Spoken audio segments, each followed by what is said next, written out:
Way downtown. Bang! Bang! Oh, what a shot from Curry! With 0.6 of a second remaining. The brilliant shooting of Stephen Curry continues. Back to Green, into the hands of Spurwell. Fast break down to Weber. He turns. Look up behind the back. And the step of the foul. What a play by Weber. I've never seen a shooting display like this. Never. 37 in a quarter.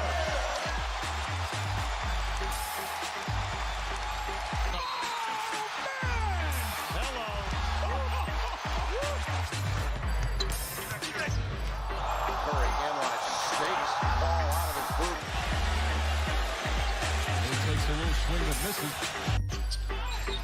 Curry splits the defense behind the back. Fires a three. Oh, he puts it in. Spectacular move. That could be the greatest move I've ever seen. Here's Curry for the record. It's good. There it is. Stephen Curry, the all-time three-point king in the NBA. Fuck it. We'll do it live. You are in Warriors Huddle with me, Bram, and with me, per usual, my master of all things video and sound, Maxime. How's it going? Maxime, fired up to announce, rejoining us after way too long, a noted sports author with bylines at The Ringer, The Herald, Real GM, and Fansided. The former Warriors beat writer for the Bay Area News Group, the current host of the Locked On Heat, Locked On NBA, and the Real GM podcast, a guy who has watched more Jimmy Butler as a Miami beat writer than all of us combined, and a man who doesn't care if you agree with his love for candy corn, Mr. Wes Goldberg. What's going on, Wes? Are you guys going to add the insane turnaround 40-footer from the Brooklyn game into that little 2-minute intro montage that you guys have? Great idea. Fuck, Wes. We might just add all 5 games from the road trip. That just just go ahead. Just let that be our intro as we go through. Just it would be about as long. Dude, yeah. I mean, too soon. Right when I thought you were complimenting. I mean, Maxime, he's taking shots at your intro, dude. Any takes here? Or? I actually agree with him. I was thinking that the whole time. Like, we got to shorten this thing. This is ridiculous. It could be a nice succinct 10 seconds. I mean, how many times? It's just Steph Curry hitting 3-pointers the entire time. It's like, yeah, I get it. He's done this a lot. I loved every second of it. Every second of it. And I tell you what, let me get this off my chest, get it out of the way, and then let's talk some Warriors. I've got an embarrassing mistake, an apology I owe you, and it's so embarrassing, Wes, that I'm a coward, dude. I should probably have called you with this, but I felt awkward about it, so it's easier to do it in this setting, you know, like with other people watching, it feels less serious. I owe you a wedding present, dude. You and Jules were nice enough to include me in your wedding. You invited me to your bachelor party. It is more than a year. That's the normal cutoff, and I've provided you nothing. Erica keeps a list of these things. My wife let me know about it, and I immediately fucking panicked. It's been 2 weeks since I've had this information, and I've done nothing about it. So I'm sorry. I feel like an asshole. I love you both. And Maxime, here's where I need your help, even before we get however Wes feels about this. I don't know what to do now. There's no way they still have a registry. It's been way too long. And if I send money, it feels like impersonal. You know, I can do we'd love to take you out to dinner, but nobody ever does that. Like the dinner actually never happens. So I'm not sure where to go from here. Yeah, I feel like there's probably a website somewhere that gives you a multiplier for the amount of time you spent versus how much you need to add onto the price. So a friend of mine gave me a wedding gift a year late, and it was an extremely fancy gift. So it's like interest. I feel like that's, exactly right. It's I like where Maxime's going with this. I'm sure you. All right, man. So you've got me at your leisure. You know what I can give you is a shorter intro if that would interest you, but you tell me. I think that would be fine. Tell Jules, love her, love you, owe you guys something. I won't make you respond to this in this awkward setting. Just know that I realize it, and we're going to rectify it in some way here. No, luckily for you, me and Jules just keep a registry in general for occasions just like this. We're just like, hey, you want to buy us something? Here's our link. It's in my Twitter bio, I think. I'll hit it. There must be a with interest section too that I'll go to. There's a section if you've really screwed up, and that's just scroll down. You'll find your stuff there. Perfect. Well, when you get a very large gift, know that it is from Erica and I to the Warriors boys. Let's go to our glass half full. Wes, you know this one. Look back on recent Warriors hoop. Give me something you like or don't like. We haven't heard from you for a minute, so what's sticking out to you, man? Not surprising at all that Jimmy and Steph have clicked. right? Basketball poetry. I mean, we knew that. It just makes a lot of X's and O's sense. I am a little surprised, not that Jimmy Butler and Draymond have clicked because they're both basketball geniuses, but just it happened almost instantaneously. And I use the word almost because I watched the first Warriors game with Jimmy Butler, and within the first quarter, there was an instance where, you know how Draymond wants to typically facilitate with like a dribble handoff kind of higher on the floor? Sure. Jimmy doesn't want to do that. Jimmy typically will try to get into the high post area, low post area, and facilitate from there. And Draymond was sort of by the baseline and was coming up to get to his sweet spot to get the ball to Steph. And then Jimmy was kind of trying to get into the low post to do his stuff to probably ultimately get the ball to Steph. And they kind of ran into each other a little bit. Yep. And then they settled into the possession. I think they even might have scored on the possession. I don't really remember how. That was the only mistake I've ever seen. That was it. Right after that, they just figured it out.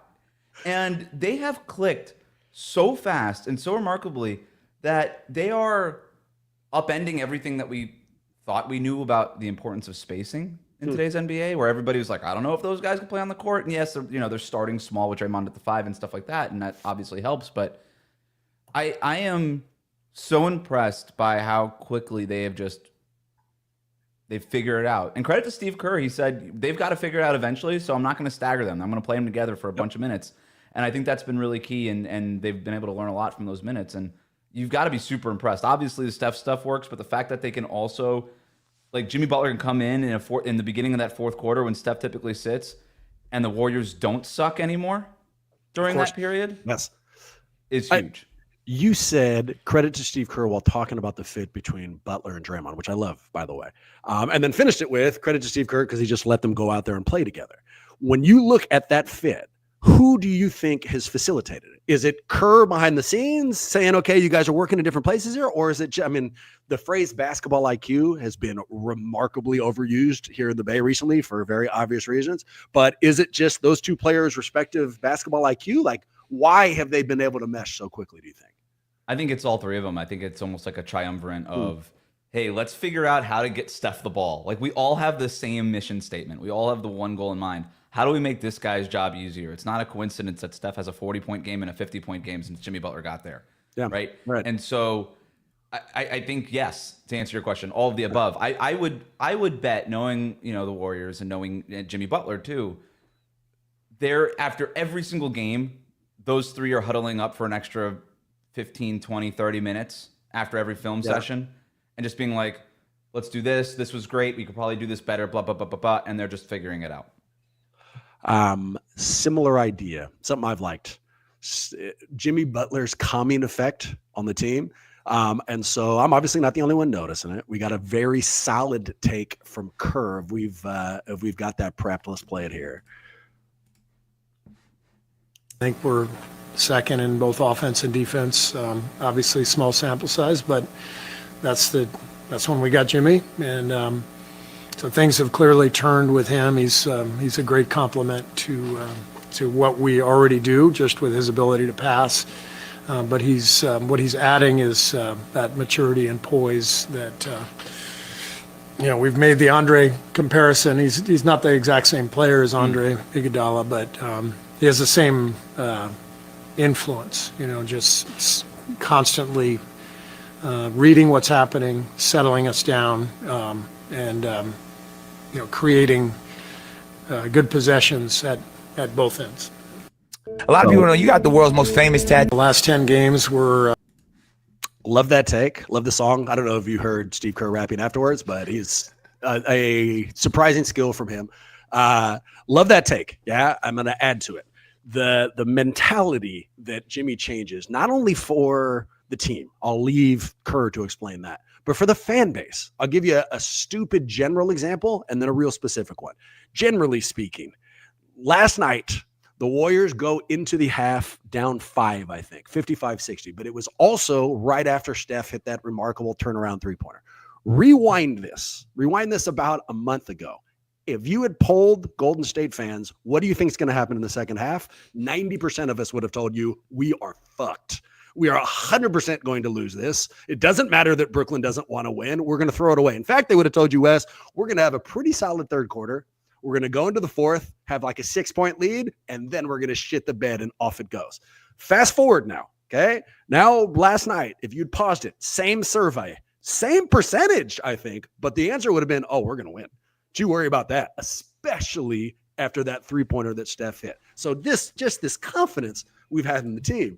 But more specific for me, watching NBA games, Warriors specific, is neurotic. I get so crazy, man. I get too involved, even the regular season games. I've joked about this on this podcast. When Jimmy is out there, there is very literally a calming effect. His ability to just slow things down and get to the line in these moments that are normally anxiety cyclones for me. You know, like when it's like 10 seconds left, how are we going to get a shot? Watching Jimmy set up on the fucking block and knowing that he's going to get the one we need and probably get free throws is so good for my own just mental health. So love it. I don't know where this goes. You know, we're going to talk about other contenders, but there's my glass half full. Anxiety Cyclones would be a great band name for like a prod rock type deal. I love that. That's actually Steve Kerr's band. We heard a little clip of it 5 seconds ago. He's pretty good. You're 100% right about Jimmy. He's just got such a great pace to his game. He controls the game. I mean, even when he was in Miami, there was such a stark difference when he was in the game versus when he's not in the game. And I think a lot of, and maybe we'll get to hear this a little bit more in a second, but there is a segment of Heat fans that are like, why didn't he play like this for us? And he certainly didn't since he, after quitting on the team in early January. But there was also like for most of his stint, even the last couple of years where it has been sort of irregular in the regular season, we could say, he's played exactly like this.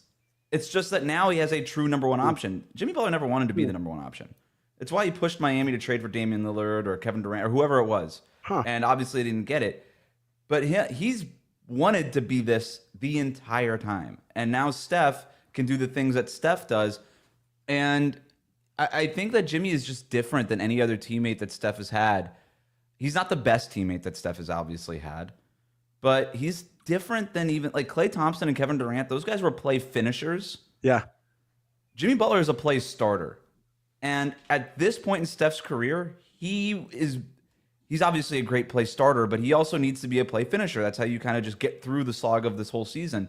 And so having Jimmy Butler to just do that and settle things down, and he could just kind of play the game to his pace. And then Steph, that guy is a good three-point shooter, whether or not you're playing a up-tempo game, a slow-tempo game, it doesn't matter, and he'll figure it out. So, calming presence is really there. And there's something called like, I think a lot of people were kind of split on the Jimmy Butler thing just because of how ugly it was, and maybe a lot of people forgot about what kind of player he really is when he's engaged.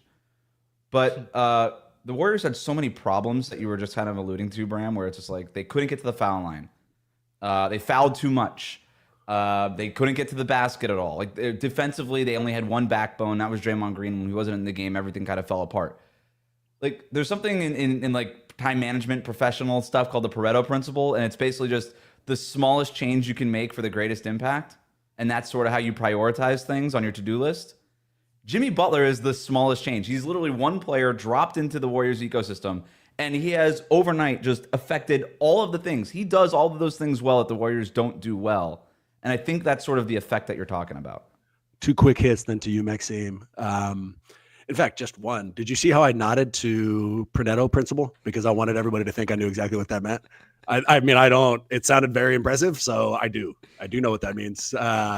Man, the second thing is I love the idea. I love your observation or just kind of the revelation that most likely Butler is helping these guys just as much behind the scenes.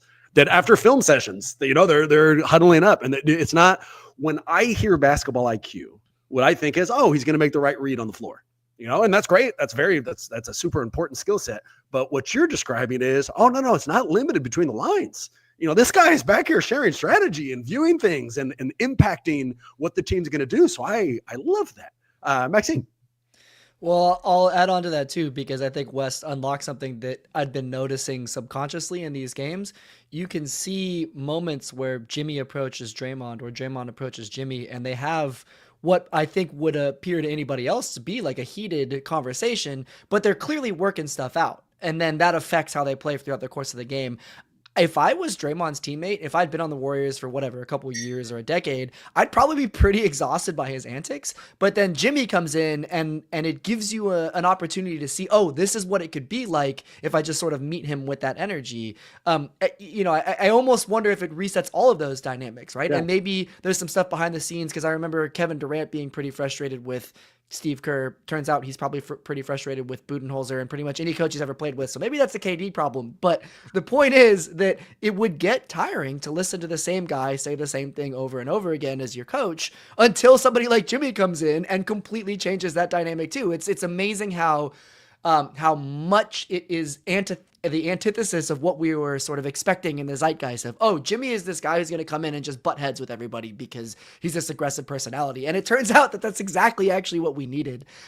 So fantastic. And then the other thing I'll just toss out there, because we've been having a Jimmy-centric conversation so far, I got to shout out Quentin Post once again. I gave a take last time that he's going to end up on the all-rookie NBA second team. And that's becoming more and more like, people are starting to talk about that. So you heard it here first, folks. But in all seriousness, as we're talking about getting smaller, being able to play these small ball with Draymond at the 5 lineups, we also have a true 7-footer for like the first time simultaneously, and he's doing these like post moves where he's getting around guys and laying up, like has some finesse to his game. I'm not saying he's going to be a world beater. I'm not saying that he's going to be somebody that's going to be the center focal point of an offense the way Jokic is by any stretch of the imagination, but it's really exciting to see him fitting in the seams in a way that expresses his unique basketball personality, as opposed to just trying to be like a Kevon Looney copy or a Bogut copy or whatever it is. Like, he feels like he's a unique piece, and it's just so exciting to have that, and you can tell that the whole team is enthusiastic about his resurgence here. Wes, do you think that Maxime purposely did post game there? Was that like a double entendre that he dropped without really underlining, or just kind of just happened? I hate that his last name is Post, because God. it's just going to invite dumb shit idea. like that. Dude, you have no idea. All the time. Was it? I forget who was on the color commentary on one of the national games lately, but they're like, ironic that his last name is Post because he does so much of his work on the 3-point line, and I almost threw a glass through my television. Be fucking happy you're on the national telecast. The only downside of Quentin Post in my life is that Fitz and Azubuike, that's all they can talk about. Oh. He put that in the post. There's the Dutch mailman. Like, there's like They call him the Dutch mailman? They're just constantly throwing out like, maybe this will stick. I like this. It's not, they're trying to figure out which way they want to go, but they have this. That's a Karl Malone comparison. Yeah, the whole great. thing is It's fucking not terrible. They very obviously have been like, ooh, that's a word that's used in real life. So there's clearly some comparisons we can make here, and it's mind-numbing. It is so frustrating. It's unbelievable. It's been so fun to watch him play well. He is a 0.2% away from completing the things needed to earn a nickname. Let's stop. I mean, apparently that's not true, because if you listen to any telecast, there's 30 nicknames being thrown out. I have so many follow-up questions about Jimmy Butler to you, but before I do that, it's ridiculous this hasn't been said, so I have to say a thing I like: Steph heaters. Holy shit. All right, but I'm going to give you kind of a different view on it. So, I mean, obviously, watching Steph Curry is a privilege. It couldn't be more fun. He's garnered some greatest of all time conversation recently, but we're not going to jump down that rabbit hole. Here's what I'm going to do the glass half full on. There's a number of things in my life that I love, but they don't stay new. I'm loser enough to love Disneyland, but I've been there 1,000 times, so I still enjoy it, but it's not new, dude. Like, I've experienced it a bunch of times. There's a bunch of restaurants that I love, but I've been there so many times that it's not new. Movies I've watched a bunch of times, but after, a few, you get used to it. Steph Curry heaters are new every time. I have watched this guy now for more than a decade and a half. I have seen him produce magic over and over and over again. But when it happens, it feels fresh. He's doing things I still have never seen. And I don't know if there's any other artist in my life who's been able to recreate that for me. So I'm at some point, we're not going to have this guy in our life anymore. And so, I've said it before. I'll say it again now. Glass half full, having Steph Curry's brilliance anywhere close. It's a fucking privilege. Yeah, I won't go so far as to what did Kendrick Perkins say, that drew the ire of Charles Barkley last night was that the LeBron and the Lakers and Steph and the Warriors have now saved the NBA or something. I won't go that far, but I will acknowledge that it's awesome for the NBA that both of these teams matter and they're not going to be stuck in the play-in tournament with a chance to not make the playoffs at all. Like we've seen playoff, was it last year, 2 years ago, where neither the Lakers nor the Warriors were in it? Yep. That sucked. That wasn't fun. Like, I'm sorry. Like, I like watching Steph in a game with high stakes. I like watching LeBron in a game with high stakes. This stuff is fun. We can admit that. Yeah, 100%. You're not wrong. So I'll go both sides, right? Last night they played the Knicks, and I was excited to watch it. And like when I turn on the TV, I like seeing their two jerseys. You know, I like those are high profile teams, and I like being in LA. Like I'd be lying to say that they don't add intrigue. They do. Yeah. My glass half full is that LA has risen again. I fucking hate Lakers success. I can't, that fan base, man. And so it's not fair. This is not objective. It's not neutral. This is from someone who spent decades hating that team. But it's just a giant group of 20,000 douchebags. Like I every time they have any kind of a close-up on a Laker fan, I come up with a little story in my head about why I hate that person. And it's not hard to do. They always have like some like open shirt or giant chain or like something. No, you'd rather be looking at the 20,000 douchebags at Chase Center wearing like Salesforce branded. You shut up. You shut up right now. Those are my douchebags, and I won't have you say anything bad about them. But we guessed at this when the trade happened that Luka has a chance to be one of my most hated opponents of all time. We haven't played them against him yet, but last night there was Luka got called for a foul, and then he did his whole he ran to the other side, and it triggered this I do hate this guy, and it was at least 5% more because of the Laker jersey. So I will see how this plays out, but I don't like that they're good again. I both do and don't. I can't stand them. There was a play in that Lakers Knicks game which was phenomenal, a phenomenal basketball game. Luka almost ruined it with some of the complaining with the foul. Like he came over a screen and like Jalen Brunson ran into him and he didn't even fall over. He kind of just did a oh my God, like I'm off balance a little bit thing. And then looked at the official who didn't call the foul like he was John Wick and his dog just got shot. I was just like, dude, just play the effing possession out, man. I love watching Luka. I will never forget when I was a Warriors beat writer. The Mavericks were one of the few teams. I think I've shared this story maybe on the show before, but I'm sorry if I did. But like the Mavericks were one of the few arenas, at least back then, and still do this, but that would seat the beat writers courtside. Sure. And so I remember having like literally 50-yard line courtside seats, and Luka went off for 40 points or something in the first half against, and this was like the Eric Pascal years, but. So it wasn't all, but it was still impressive, right? And I just remember watching. I'm like, this is the most magical thing I've ever seen in my life. Like, this is absolutely crazy. And so I basically have fallen in love with him as a basketball player since then. But then he does this foul baiting thing and is so viscerally insulted that I wonder if anybody's ever actually insulted him. He's like, I don't. It bothers me the way that he responds to the officiating. Most people, when they do the replay sign, they do it aggressively. Yeah. You know, you're angry. They're like, oh, that's ridiculous. Like, let's go, or like pleadingly to the coach. When he does it petulantly. Yes. He does it like there's like a 5-year-old throwing a tantrum. Yeah. You know, like, I can't believe I have to do this again. Fuck you, Luka. There is some only childness to his, to all of him. Is he an only child? I'm looking this up while we're talking. I'm going to guess yes. Yeah, I a lot of these guys are. He's got to be. Yeah.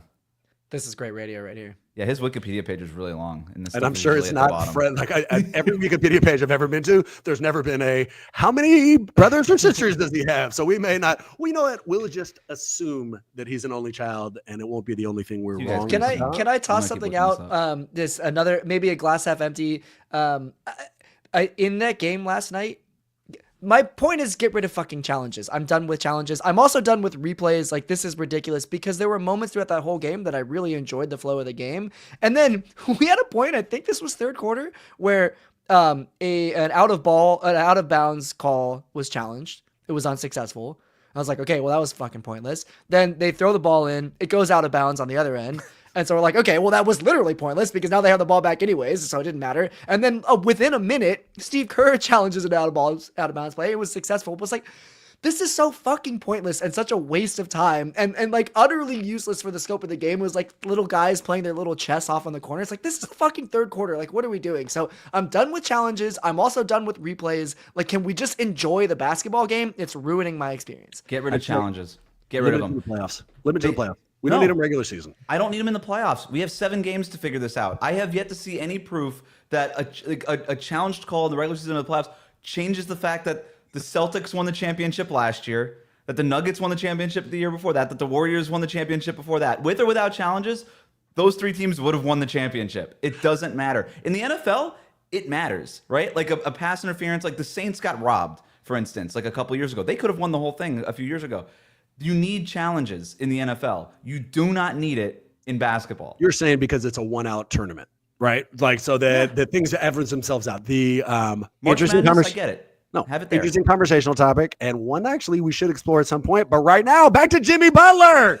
All right, so I got a bunch of Butler stuff for you. Here's my first, and I think I'm projecting. When players get tried, Klay Thompson. I'm rooting against Klay Thompson, man, and he has done nothing but add joy and success to my life. Nothing but joy and success. A little bit less now because of what's happening in Dallas. But like when he first left there, I wasn't wishing success for him. Miami Heat fan.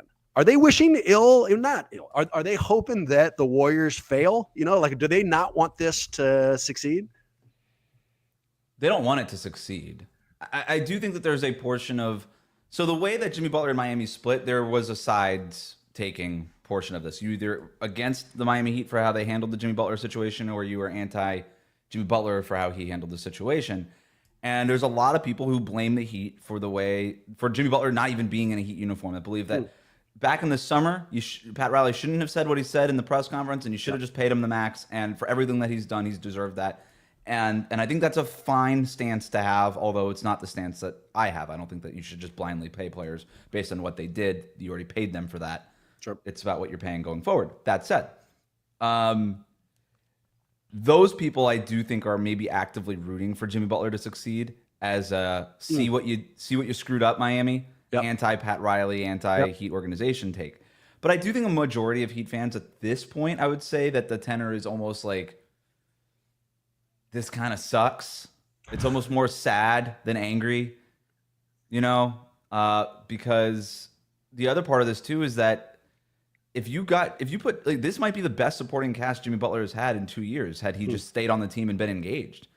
Like, Bam is playing great right now, although it was a slow start to the season. Tyler Hero, obviously, all-star year for the first time. Khalil Ware has been a revelation at center.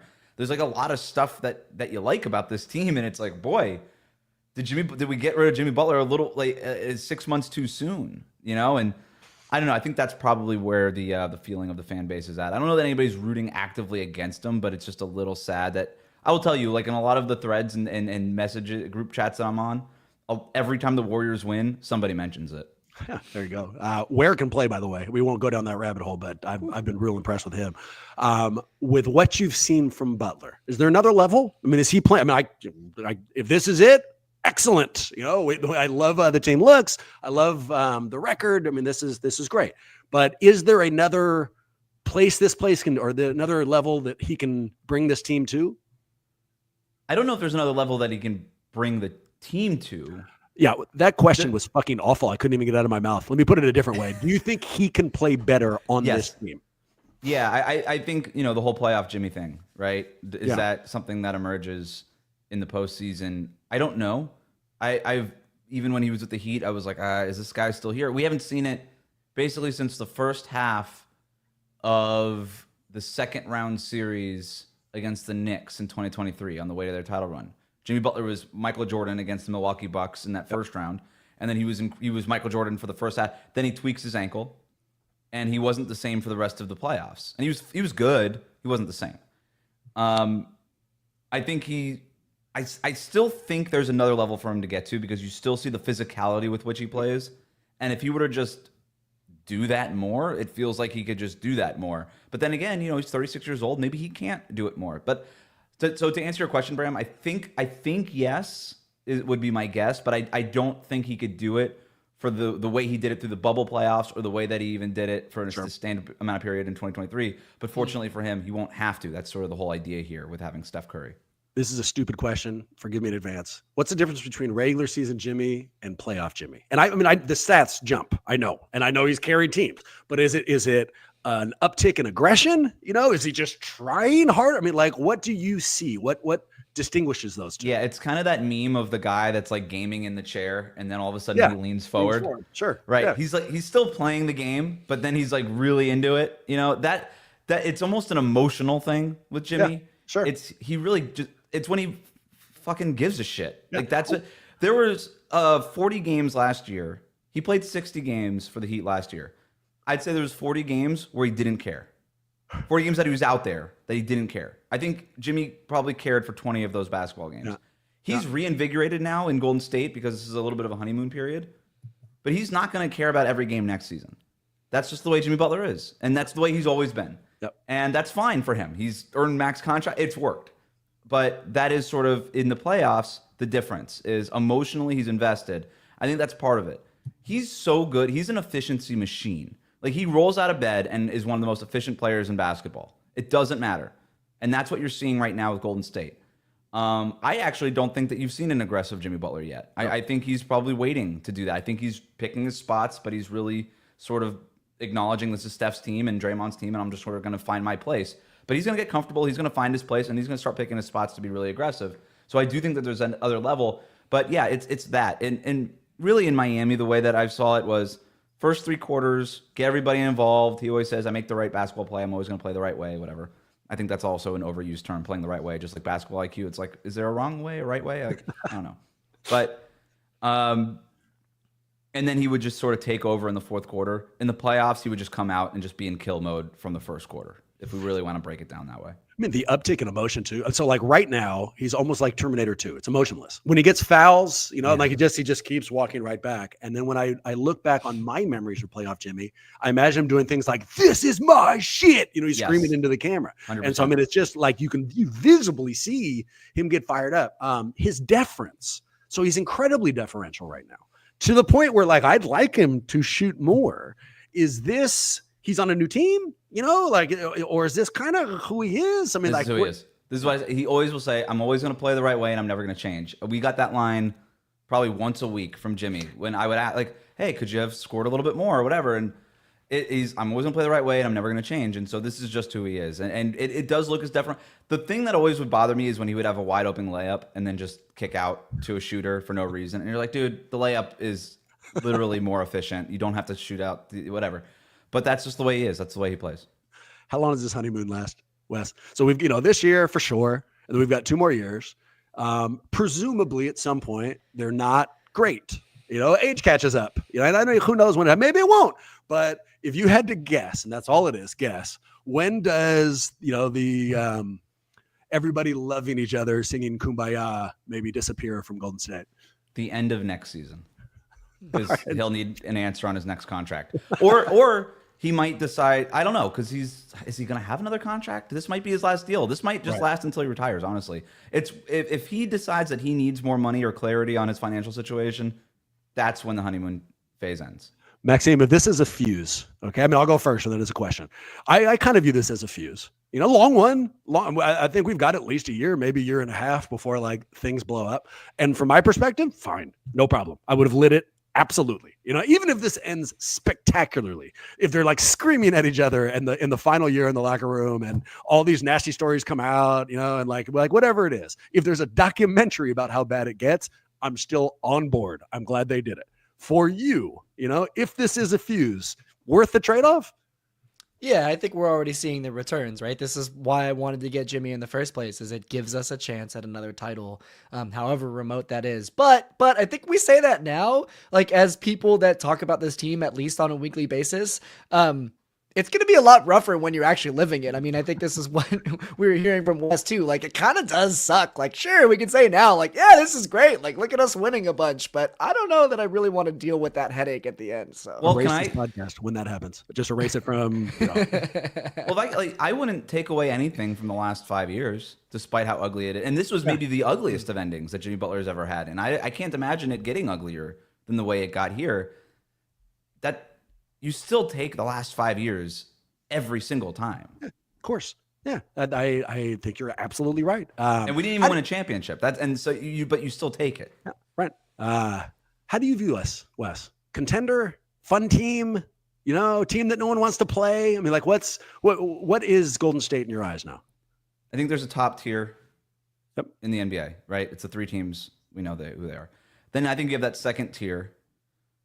Denver has been there basically all year. I still feel really good about that. Not good enough to move them into that top tier, but I think they're in that second tier because they have Jokic. Frankly, I think the Lakers are working their way into that tier. I think the Warriors are in a tier right below that, working their way potentially into that tier, but I still just have too many questions about their depth. I think they have the weakest depth out of all the teams that we're talking about right now. Yep. And I think that there's a size problem. And I know that they've overcome size problems in the past, and I've had those concerns in 2022. I had the same concern. Didn't matter. But that to me, and depending, like if you get Denver in the first round, because they're going to have a tough, being where they are in the standings. If you get Denver in the first round, I'm like, yeah, you're screwed. There's no answer for Jokic. So, but if you get the right matchup, perhaps you can go on a run here. So I have them in that maybe third tier. Milwaukee's been playing really well lately. I kind of want to move them in that tier, maybe not, but they're somewhere around there. Putting these conversational topics together, because one of the things that may kick him up a level is Kuminga. We'll see. We'll wait until he comes back. Is Butler a mentor? One of the fun little topics we're seeing from local beat writers, Wes, is that JK really likes Butler, has always liked his game. Maybe there's going to be this friendship there and this mentor-mentee stuff in Miami. Is that who Butler was? Yeah. Yeah. He really likes to take the Kuminga thing would be interesting because Butler typically gravitates to the Guy Santoses of the world. Yeah. You were sort of out of the league. You're fringe NBA player at best. But I see something in you and you're competitive. And what Jimmy would do in Miami is he would take guys like Max Strus and Caleb Martin at the end of practice and then just go one-on-one with them. And they just play to 20. And Jimmy Butler swears he's never lost those games. And he probably didn't lose those games because they were against Max Strus and Caleb Martin. But it's nice of him to bring that up, to tell you guys that he never lost one of those games. Yeah. And just before you ask, I never lost. But I remember I would have conversations with like Max Strus, without Jimmy Butler involved, on the side, or Caleb Martin on the side, and they would go out of their way to talk about those one-on-one sessions as transformative and really important in their developmental process, to the point where, both of them have signed big contracts and they're legitimate NBA players now. So I don't know who he's obviously taken under his wing in Golden State. I don't know if that's even happened yet. Nope. But if he's doing that with a ball of clay like Jonathan Kuminga, as opposed to guys who were undrafted, that would be really interesting to me if I were a Warriors fan. But even if he's doing it with who's that white kid that played rugby or something that we were talking about the last time? Matt Spencer. Yeah, if he's doing that with Matt Spencer or whatever, if he's doing that with fucking respect, Pat Spencer, you motherfucker, he's incredible. He's doing that with Lance Spencer. That's great. If he's doing it with Santos, like all these guys, those are like I already said, like this team does not have a lot of depth, but that's the way that Miami created their depth, was developing the back end of their roster instead of kind of going through, the churn that we see so often in the NBA. So maybe Jimmy Butler can have that kind of impact. I like the idea. Like we fast forward, I don't know, a month or so, and it's Jimmy Butler giving a press conference. He's like, just so you know, I just beat the shit out of Pat Spencer in a one-on-one. And then Maxime and I are like, yes, like, I took him under his wing. Like it's all coming together, dude. Last contender question. I threw this tweet, or I don't know, do we still call it Twitter? Whatever. I threw this out there into social media, asking for a vote. Warrior fans, how do you view Golden State right now? 3 options: title contenders, team no one wants to play, fun, but a play-in team. We got about 150 votes. 65% hit one of those 3 options. Which one do you guys think it is? Contender. Maxime? The middle option. Team no one wants to play. We showed some humility here. I'm actually really surprised. I voted and said contender just to kind of hedge it, but nobody agreed. All right, to our last segment, and maybe the one I'm looking forward to the most. If you followed this show, you know how good Wes is, but you also know he might trigger you with a food take. We have very, opinionated, strong feelings about food. And so here, we're going to drop other things. You got to believe it, all right? It's It's an attempt to give a take about food that triggers people, but it can't just be something you're pulling out of thin air. You have to actually believe it. I've got one, but I'm happy to go second. Up to you, Wes. You go first. All right. I think there should be age limits on food. And I think they should go, okay. I think they should go reverse to alcohol. If I want to drink, I've got to be over 21, right?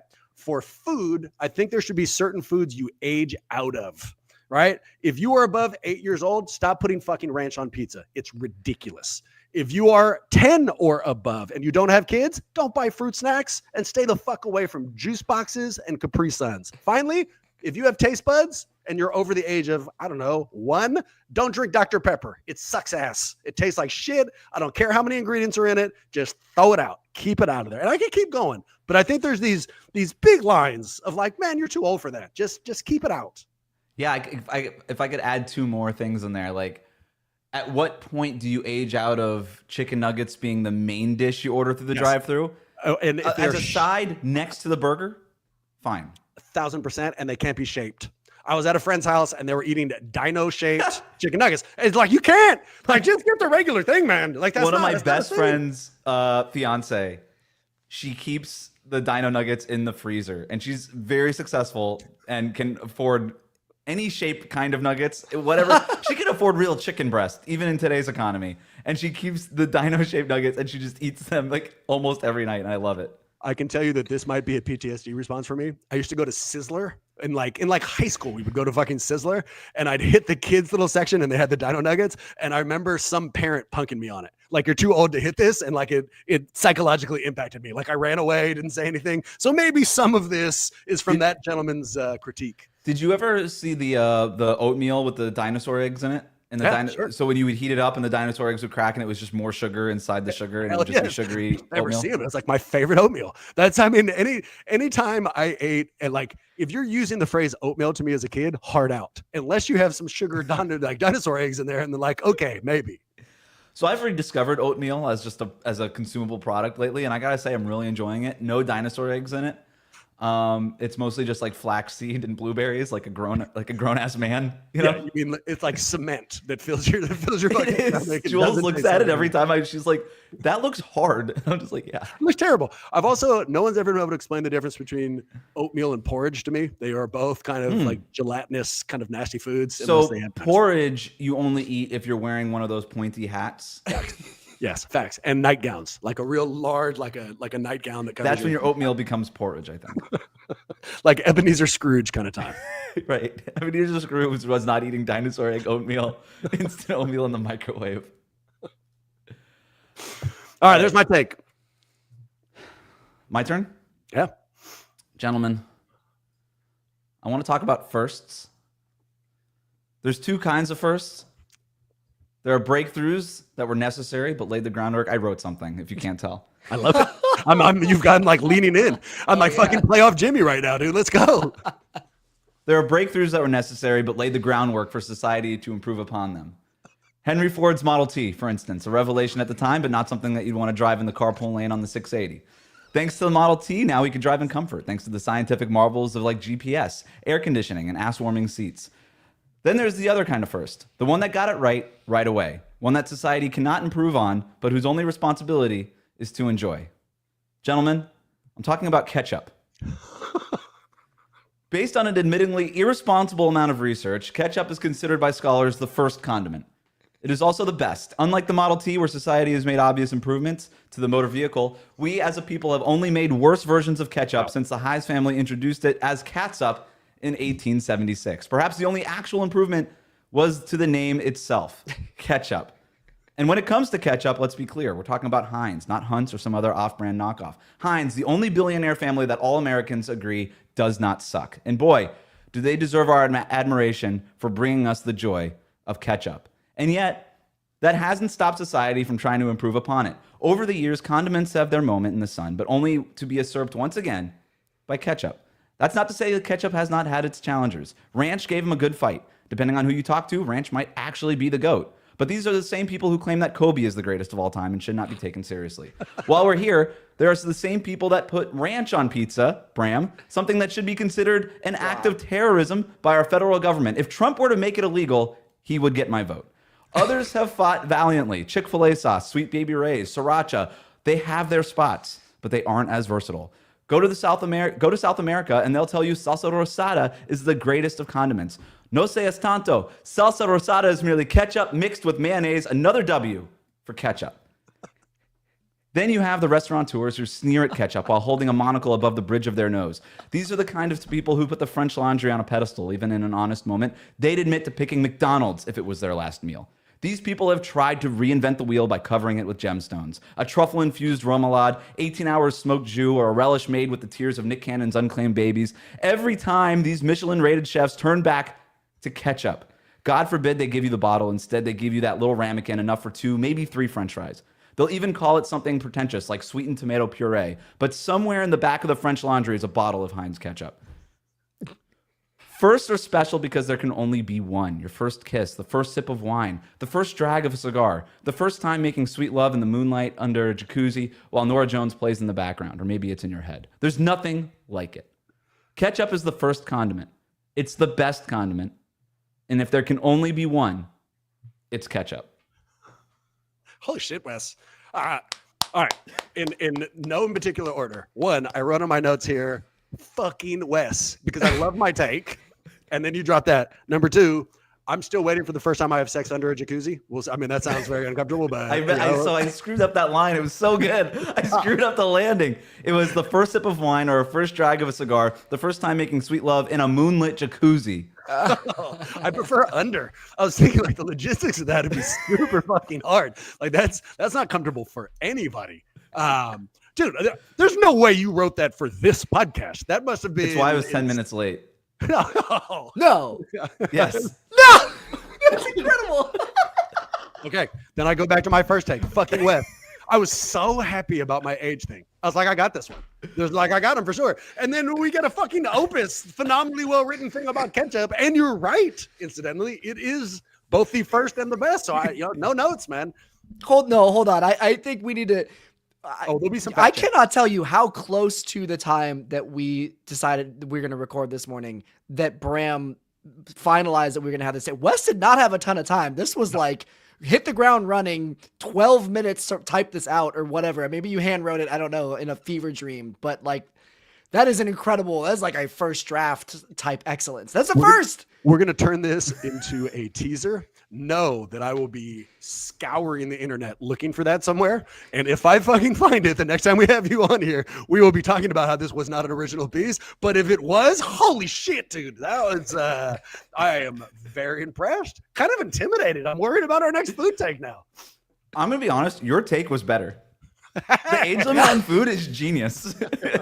It's their mutual admiration society. Wes, we missed you, man. Just phenomenal to have you back. I'm sure that everybody out there appreciates you as much as I do. What they may not know is how to get more Goldberg in their life. Where should they go? I'm only going to plug Real GM Radio. I had Dave DeFore from the Athletic NBA show on this week, showing up late Thursday night. Go check that out. We had actually a long conversation about the Warriors and Jimmy Butler, and I think Dave's one of the best doing it in the business, so it was really fun to talk with him. And he has a surprising take about the GOAT and where Steph Curry falls in that conversation that I think Warriors fans will really appreciate. Hey, excellent. Well, phenomenal tease. Hit that. You know where to reach us. Get on YouTube. Please subscribe, like, get us some views on there. It means the world to us. With that in mind, go Warriors. Hopefully we'll see you real soon.